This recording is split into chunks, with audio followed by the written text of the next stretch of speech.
অনেক দিন বাদে এই আম আর টমেটোর বাটার চাটনিটা করলাম। 4টে টমেটো নিয়েছি আর 2টো আম টুকরো টুকরো করে কেটে নিয়ে মিক্সিতে ভালো করে পেস্ট করে নিয়েছি। কড়াইতে সর্ষের তেল দিয়েছি, 5 ফোড়ন, লঙ্কা ফোড়ন দিয়েছি। দিয়ে এই মিশ্রণটা ঢেলে ভালো করে নেড়েচেড়ে নিয়ে নুন হলুদ দিয়ে আরেকবার নেড়েচেড়ে নিয়েছি।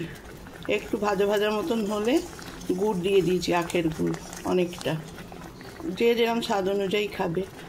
দিয়ে নেড়েচেড়ে ফুটতে দিতে হবে, দিয়ে ভালো করে এরকমভাবে নাড়তে হবে। নাড়তে নাড়তে যখন একটু আঠালো মতন হয়ে যাবে তখন নামিয়ে ঠান্ডা করতে হবে। খুব ভালো খেতে লাগে, টকটক মিষ্টি মিষ্টি, আর খুব সহজে তৈরিও হয়ে যায় যেহেতু পুরোটাই পেস্ট করে তৈরি করা বলে।